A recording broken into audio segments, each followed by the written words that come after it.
श्री राम जय राम जय जय राम।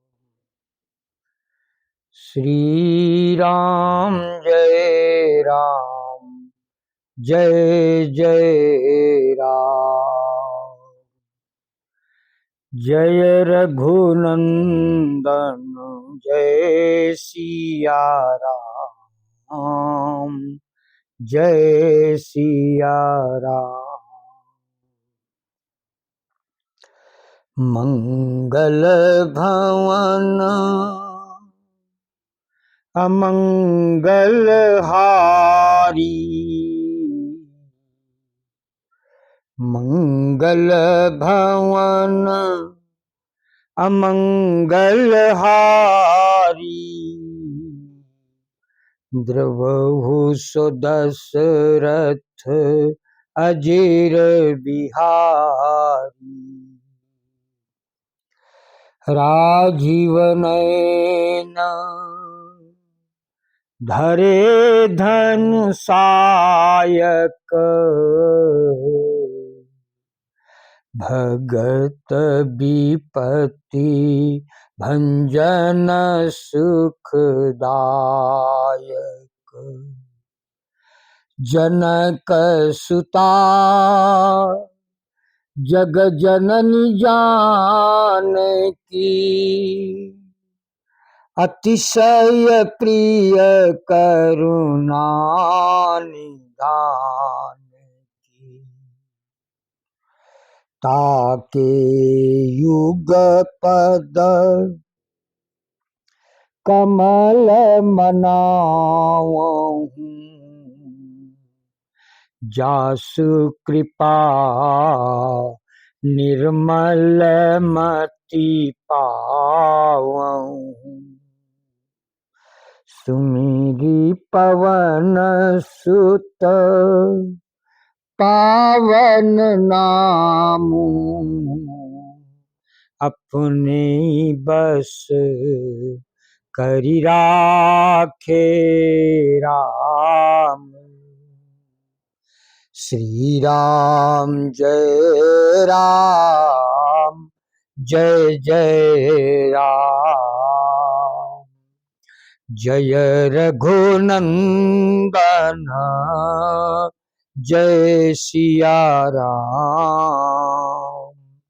जय रघुनंदन जय सिया राम।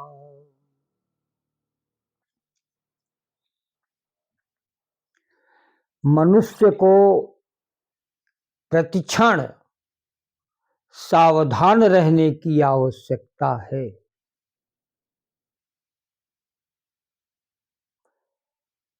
मनुष्य असावधानी में चला जाता है तो बहुत कुछ खो देता है, पतन के गर्त में चला जाता है। अतः हर मनुष्य को चाहिए कि हर क्षण सावधान रहे। मनुष्य के शत्रु मनुष्य के पीछे पड़े रहते हैं, और जहां मनुष्य असावधान हुआ वहीं वो आक्रमण कर देते हैं। वैसे तो मनुष्य के कई शत्रु हैं, काम, क्रोध, मद, लोभ, मत्सर आदि आदि, लेकिन सबसे बड़ा शत्रु मनुष्य का उसका अभिमान होता है। वह अभिमान से बचे। अभिमान ही वो दीवार है जो आत्मा को परमात्मा से अलग करती है। अगर यह अभिमान रूपी दीवार ढह जाए तो जीव ब्रह्म एक हो जाए। अभिमान साधारण मनुष्यों की कौन कहे, बड़े बड़े ज्ञानी वो भी अभिमान के शिकार बन जाते हैं। वो भी अभिमान के शिकार बन। और अभिमान का जन्म कहां से होता है? सफलता से। जब सफलता प्राप्त होती है तब मनुष्य को अभिमान होता है। करना क्या चाहिए? सफलता मिले तो उस सफलता को मनुष्य को चाहिए वह स्वयं की सफलता न समझे, वरन मेरे प्रभु की सफलता है, प्रभु की कृपा है। ऐसा भाव मनुष्य को रखना चाहिए। दो चीजें बहुत घातक हैं। सफलता, सफलता घातक नहीं है। सफलता के बाद जो आपके मन में ये भाव बनता है कि ये मैंने अपने साधन से, अपने बलबूते से ये मैंने सफलता प्राप्त की, तो ये जो मेरापन है यही घातक है। और सफल अभिमान को पुष्ट कौन करता है? अभिमान को पुष्ट करता है प्रशंसा। प्रशंसा से अभिमान पुष्ट हो जाता। तो जब हमें कोई सफलता प्राप्त हो तो हमें हमेशा ये विचार करना है कि ये सफलता मेरी अपनी नहीं है, ये मेरे प्रभु की सफलता है। और फिर उस सफलता पर यदि कोई आपकी प्रशंसा करे तो आपको ये सोचना है कि जब मैंने सफलता पाई ही नहीं तो मेरी प्रशंसा कैसी? ये प्रशंसा उसी की है जिसने सफलता प्राप्त की। अगर इतना विचार मनुष्य करता रहे जीवन में तो वास्तव में उसके जीवन में महक आएगी और उसका सारा जीवन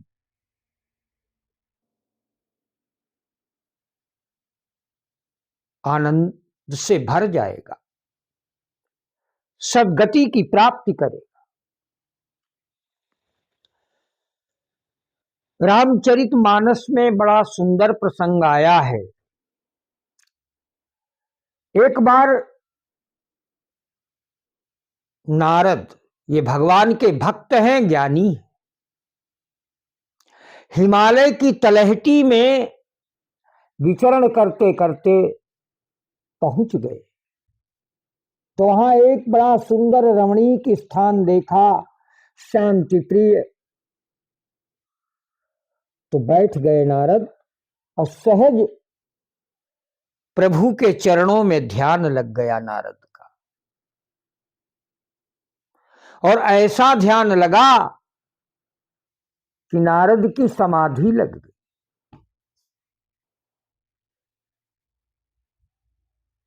अब देखिए प्रभु चिंतन में कितनी ताकत है। नारद को प्रजापति दक्ष का श्राप था कि तुम एक क्षण से अधिक, एक घड़ी से अधिक एक स्थान पर रुक नहीं सकते। और यहां पर प्रभु चिंतन में इतनी ताकत है, श्राप की गति को बाधित कर दिया। सुमीरत हरि श्राप गति बाधी, सहज विमल मन लागी समाधि। समाधि लग गई ना। और जब समाधि लग गई तो इंद्र का सिंहासन हिलने लगा। भूलोक में जब कोई प्रभु की साधना करता है, भक्ति करता है, तपस्या करता है, तो सबसे ज्यादा डर इंद्र को होता है। कहीं ये मेरा सिंहासन पाने के लिए तो नहीं कर रहा है। नारद की इस तपस्या को देखकर इंद्र के हृदय में खलबली मच गई और उन्होंने तुरंत कामदेव को बुलाया और कहा, जाओ इनकी तपस्या में विक्षेप डालो जाकर। कामदेव पूरे दलबल के साथ आता है, एक से एक कोकिल वैनी सुंदर सुंदर स्वर्ग की अप्सराएं लेकर आता है। काम को उकसाने वाले वातावरण का निर्माण कर देता है, सारी कलाएं चला देता है काम नारद के ऊपर। लेकिन नारद बैठे रहते हैं, समाधिस्थ रहते हैं। और जब कामदेव का कोई जोर नहीं चला नारद के ऊपर, तो चरणों में नारद के गिर गए। नारद की आंख खुली। नारद को प्रणाम करके कामदेव चला गया और नारद चल दिए। अब मन में क्या विचार कर रहे हैं? त्रिकाल विजयी कामदेव। कामदेव कोई साधारण नहीं है। कामदेव में वो ताकत है, मुनिमन क्षोभ करे छन माही, जिसने भगवान शंकर को भी समाधि से जगा दिया था। वो कामदेव आज नारद के सामने पराजित होकर चला गया और नारद को मिली विजय। और उस विजय के मिलने से नारद को पता नहीं चला, नारद के अंदर अभिमान जागृत हो गया। इसीलिए कहता हूं, कहीं भी सफलता मिले तो मनुष्य को चाहिए, वो सफलता मेरी नहीं है, प्रभु की सफलता है, तो बच जाओगे, अन्यथा दूसरा उपाय नहीं है। अब नारद इतने प्रसन्न हो गए कि मैंने कामदेव को पराजित कर दिया, जाकर ब्रह्मा से बताया। उन्होंने कहा, बेटा कोई बात नहीं, हमसे ऐसी बात कही तो कही, कहीं जाकर के विष्णु जी से ये बात मत कह देना। नारद चले और विचार करने लगे कि पुत्र की सफलता से पिता को भी ईर्ष्या है। शिवलोक में गए, शंकर भगवान से भी पूरी घटना बताई। वो भी हंसे, बोले ठीक है नारद, हमसे कहा हमने सुना, लेकिन भगवान विष्णु से ऐसा मत बोलना। अब उनकी भी बात नहीं नारद को रुचि, ये भी हमारी तरक्की से, हमारी विजय से इनको भी ईर्ष्या है। और क्षीर सिंधु में, वैकुंठ में, जहां भगवान शयन कर रहे थे शेष सैया पर, लक्ष्मी जी पैर दबा रही थीं, वहां पहुंचे। नारद को आते देखा, भगवान उठकर खड़े हो गए, नारद को पकड़कर बैठाया और जब बैठाया तो नारद ने उनको भी बताया, आज तो हमने प्रभु कामदेव को पराजित कर दिया।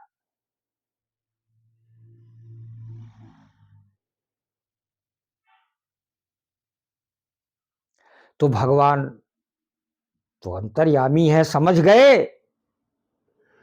भगवान ने कहा, अरे नारद, इसमें कौन बड़ी बात है?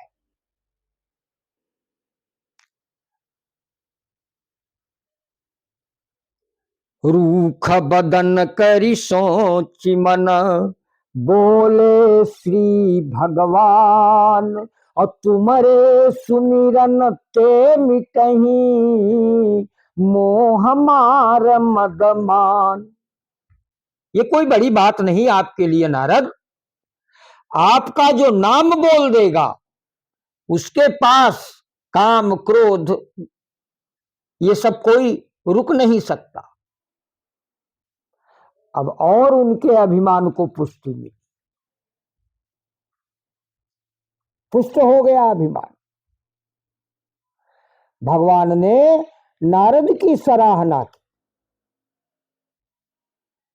एक बार भगवान श्री राम ने हनुमान जी की सराहना की। करि विचार देखो मन माही, और तुम सन तात उरिन मैं नाही। हे हनुमान जी, मैंने विचार करके देखा है कि राम तुम्हारा ऋणी है, तुम्हारे उपकार से कभी उऋण नहीं हो सकता। तो हनुमान जी कांपने लगे, आंखों से आंसू बहने लगे और भगवान राम के चरणों में गिर गए। दूसरी तरफ नारद, नारद की प्रशंसा करते हैं भगवान और वो प्रसन्न हो रहे हैं। क्या लीला प्रभु की! प्रभु की हर लीला में शिक्षा भरी हुई। का नारद, तुम्हारा जो स्मरण करेगा उसके पास काम ठहर नहीं सकता। तुम्हारे आगे काम की क्या औकात है रुके। अब नारद जी फूल कर अति प्रसन्न हो गए। स्वयं अगुवाई की, नारद को बैठाया।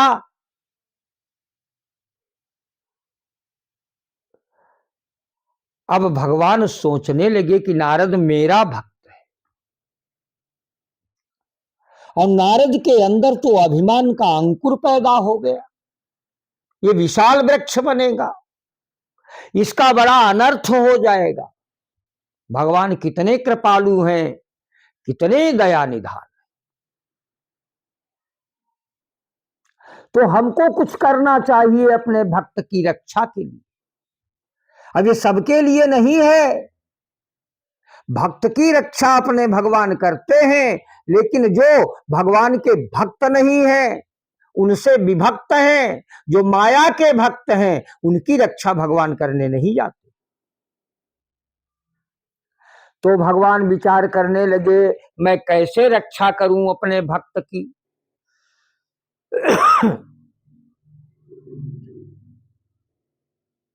तो सोच रहे हैं और कह रहे हैं कि मम कौतुक नारद हित होई, अवश्य उपाय करब हम सोई।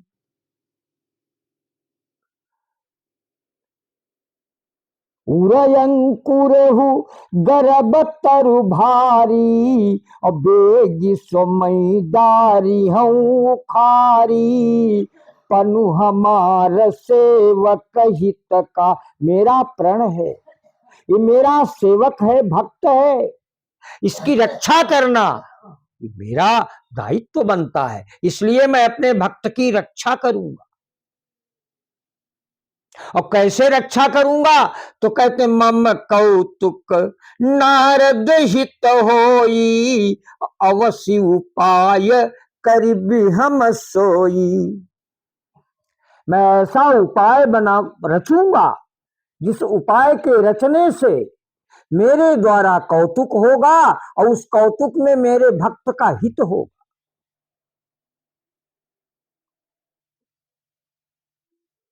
कभी कभी मर्ज को देखकर डॉक्टर कड़वी दवा देता है, तो भक्त मरीज तिलमिला जाता है। आज भगवान ने भी वही किया।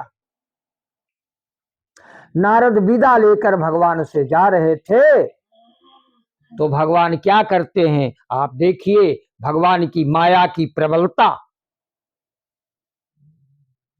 योग माया को बुलाया भगवान ने, और बुलाकर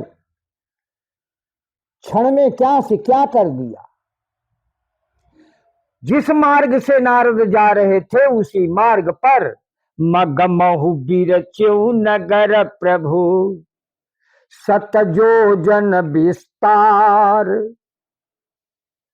श्रीनिवास पुरते यधिक सुषमायधिक यपा। 400 कोस का की परिधि में एक सुंदर नगर बसा दिया भगवान। छोटा मोटा नगर नहीं, 400 कोस की परिधि। और ये काम कितनी देर में किया? ये 2 मिनट। इसी को कहते हैं कौतुक। ये कौतुक भगवान के अतिरिक्त दूसरा कोई कर ही नहीं सकता है। इसीलिए भगवान को कौतुकी कहा जाता है। कौतुक केवल परमात्मा कर सकता है, दूसरा नहीं कर सकता। बस 4, 6, 10 कदम आगे चले ही थे नारद और एकदम ऊपर सिर उठाया तो चमकता हुआ सुंदर स्वर्ण अट्टालिकाओं वाला नगर देखा। ये काम 5 मिनट में हो गया। मगमहु बिरचु नगर प्रभु सतजोजन विस्तार। 400 कोस के विस्तार का वाला नगर बसा दिया। और कैसा नगर? बसहि तहां सुंदर नर नारी और जनु बहुमन सिज रति तनुधारी। उस नगर में सुंदर सुंदर स्त्रियां और पुरुष रहते थे। और कैसे थे वो पुरुष और स्त्रियां? मानो स्वयं कामदेव के रूप में पुरुष हो और रति के रूप में सारी स्त्रियां हो। इतने सुंदर स्त्री और पुरुष उस नगर में रहते थे।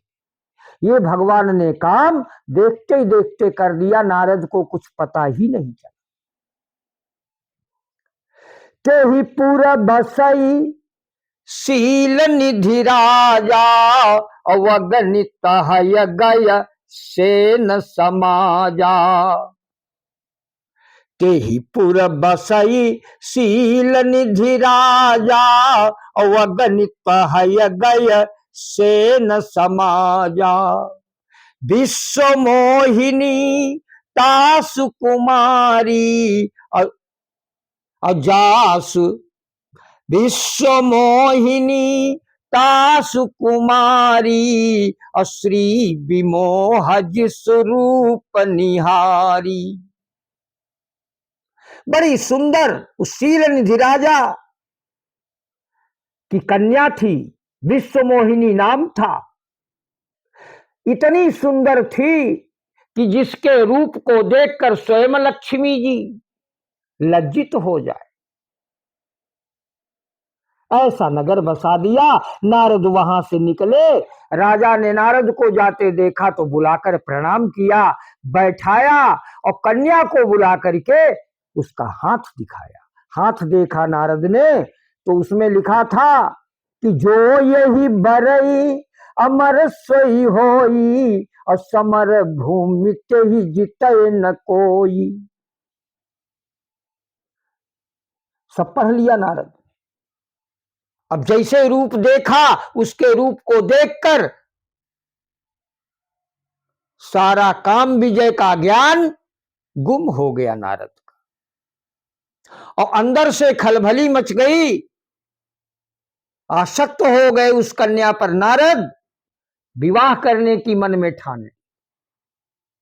नारद चलने लगे तो कहा, महाराज आपने कन्या का हाथ देखकर कुछ उत्तर नहीं दिया, बताया नहीं। तो नारद बोले, सुता सुलक्षण कहीं न पाही और नारद चले मुदित मन माही। आपकी सुंदर लक्षणों वाली कन्या है, ऐसा बताकर राजा को चल दिए। और मन में सोच रहे हैं कि अब क्या करूं। अब विवाह करने का भाव उसके साथ नारद का जगा। ये भगवान की लीला है। जिस काम के को विजय प्राप्त करने के बाद नारद फूले फूले घूम रहे थे, आज एक क्षण में उसी काम ने नारद को रौंद दिया। और नारद को अभी कुछ पता भी नहीं। नारद जा रहे हैं, विचार कर रहे हैं यदि इस कन्या का विवाह मेरे साथ हो जाए तो मेरा जीवन सफल हो जाए।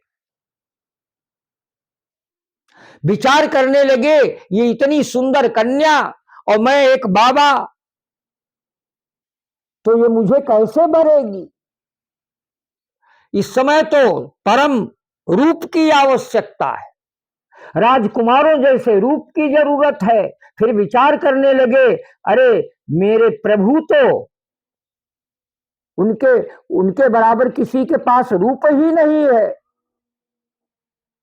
वो त्रिलोकपति हैं, तीनों लोकों में सबसे सुंदर हैं और मैं उनका भक्त हूं। इस समय मैं उन्हीं से उनका रूप उधार मांगूंगा जाकर।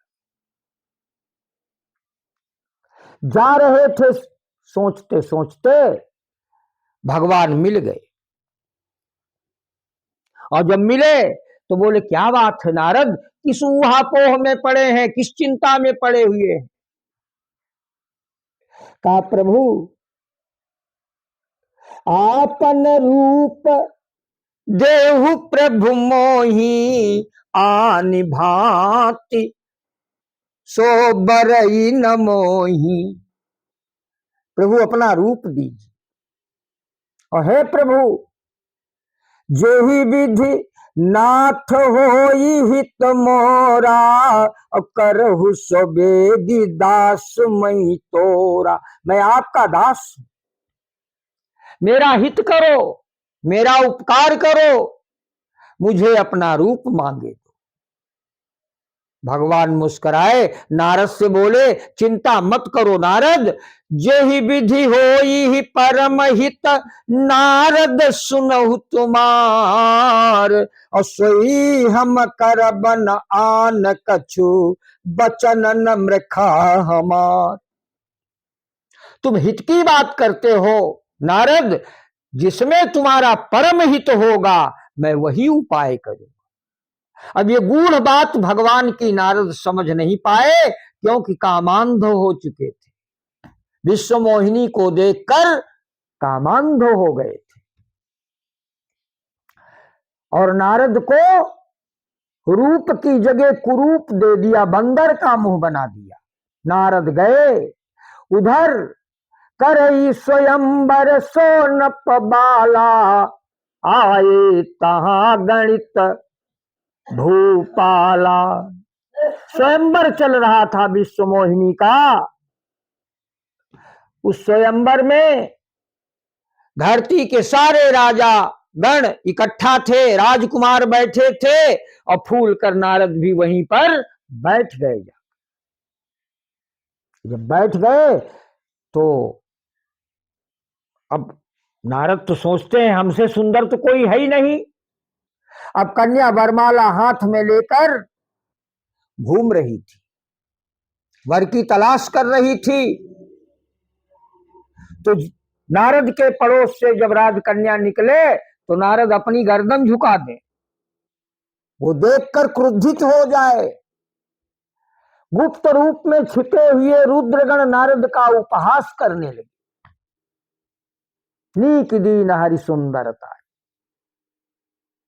लेकिन नारद को कुछ भी पता नहीं चलता। इतने में बड़ी सुंदर घटना घटी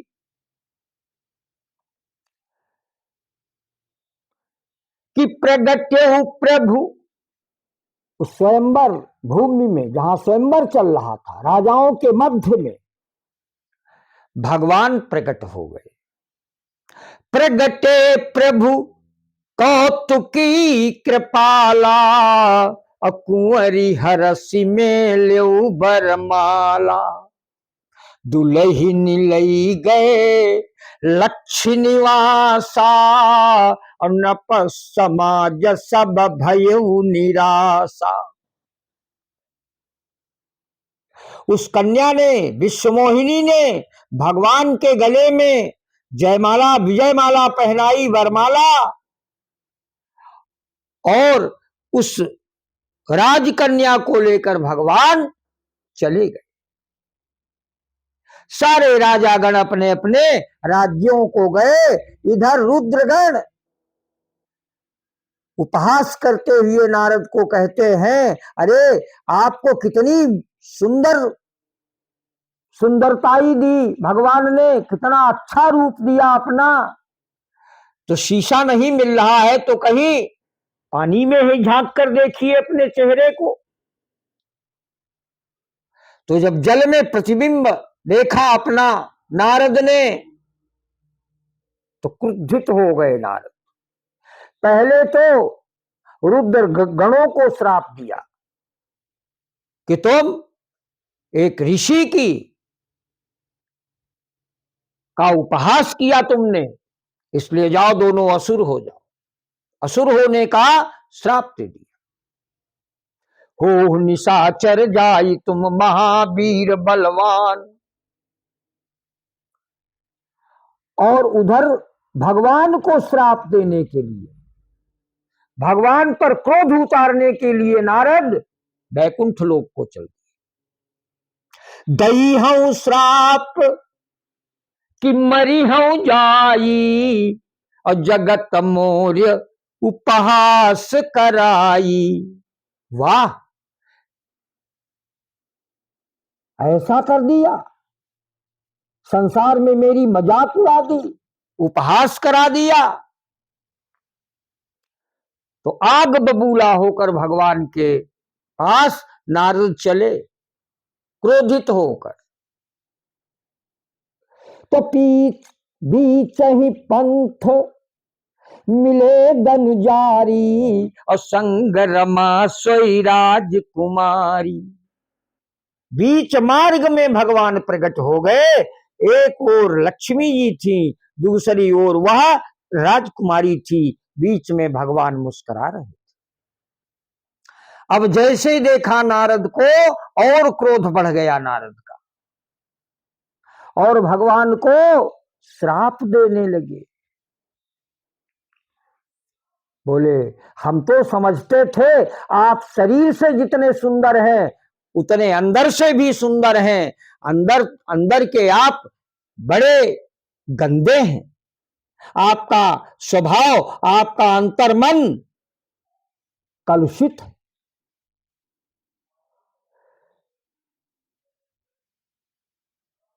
कहा नारद ने, आपने हमारा बंदर का मुंह बना दिया।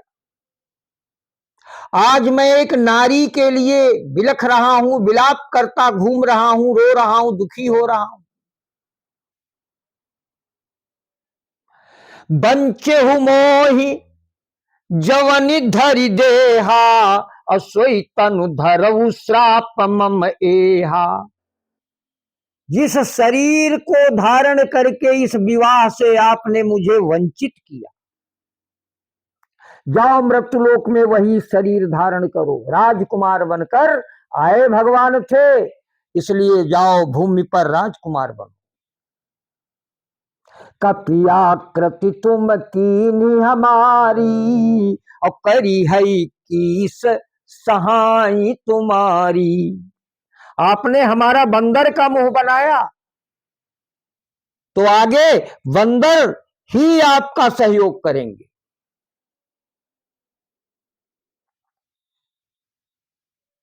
और जिस प्रकार एक नारी के लिए आज मैं दुखी हुआ, इसी प्रकार आप भी मृत्युलोक में नारी के विरह में रोते घूमेंगे, दुखी होंगे।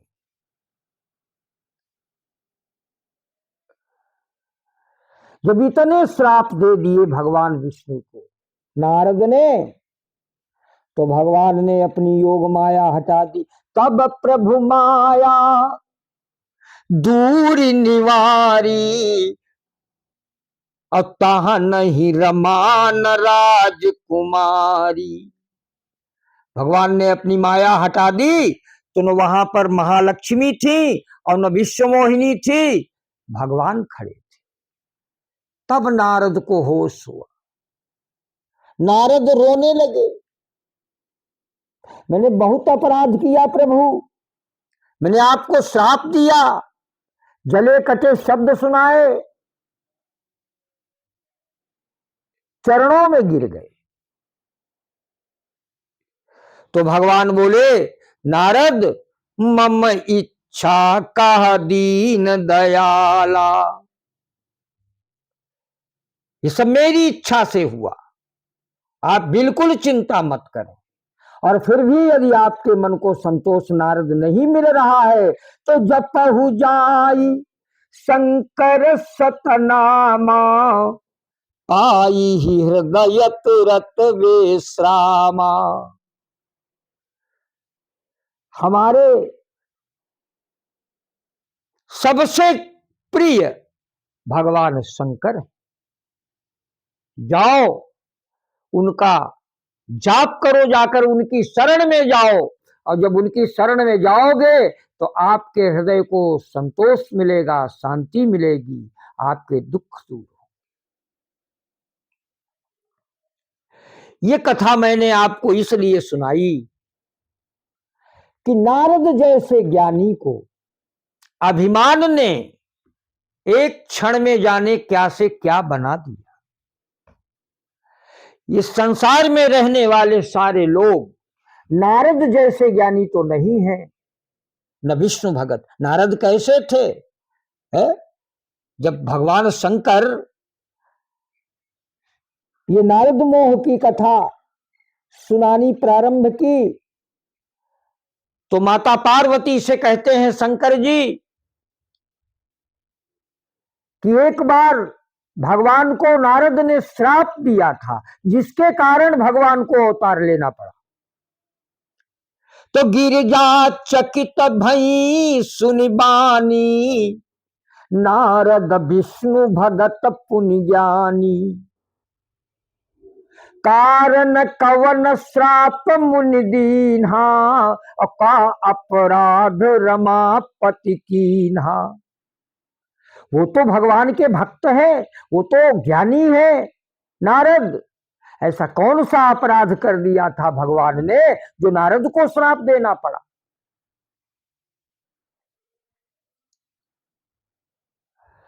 तो जब नारद जैसे ज्ञानी और भक्त को अभिमान आ सकता है, वो बात अलग की थी कि नारद प्रभु के अनन्य भक्त थे, इसलिए भगवान ने उनके अहंकार को चूर करके अपने भक्त की रक्षा की, अधोगति में जाने से बचा लिया।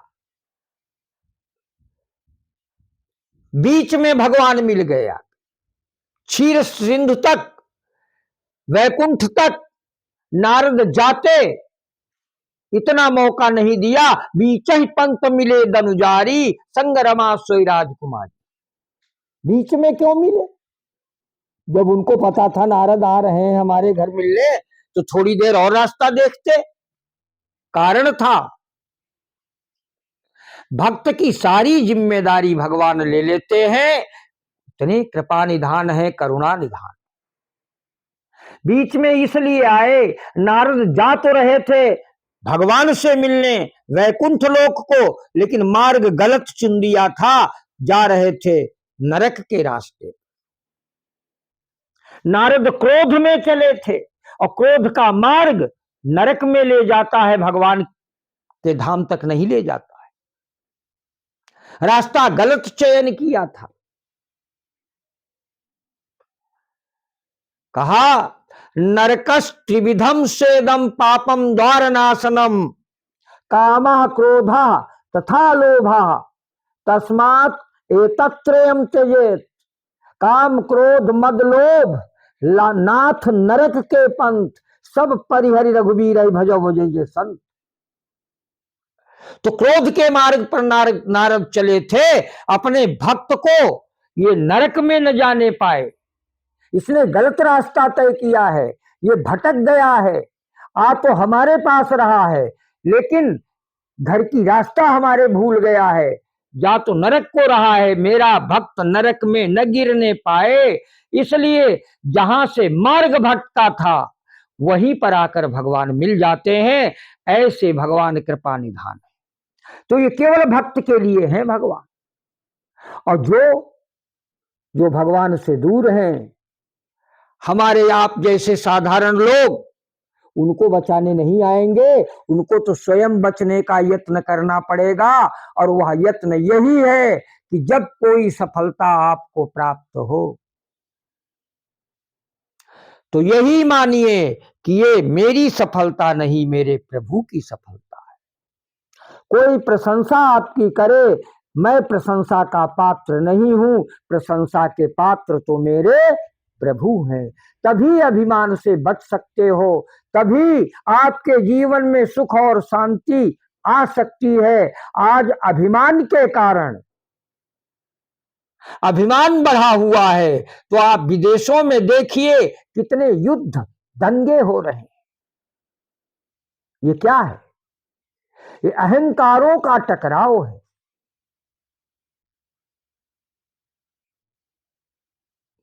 तो अहंकार विनाश की जड़ है, विनाश को निमंत्रण देता है अहंकार। रावण ने जितनी शक्तियां प्राप्त की थीं, तो यदि ये मानता ये शक्तियां मेरी नहीं प्रभु की हैं, तो वो हाल रावण का नहीं होता जो हुआ। ताकत और सफलता अभिमान को जन्म देती है। इसलिए जब कोई ताकत प्राप्त हो, सफलता प्राप्त हो, तो मनुष्य को इतना सावधान रहना है, ये ताकत मेरी नहीं है, मेरे प्रभु की है। ये सफलता मेरी नहीं है, मेरे प्रभु की है। ये प्रशंसा जो कर रहा है ये गलत फहमी में है। ये मैं प्रशंसा का पात्र नहीं हूं, प्रशंसा के पात्र तो मेरे प्रभु हैं। अगर इतना मनुष्य करता चला तो हमेशा उसका मार्ग प्रशस्त रहेगा और गंतव्य स्थान पर पहुंचेगा। मानव जन्म का उद्देश्य पूरा होगा, सदगति मिलेगी, अंत में भगवत प्राप्ति होगी। इन्हीं शब्दों के साथ मैं अपने वाणी को विराम दे रहा हूं। जय श्री राम, सीताराम।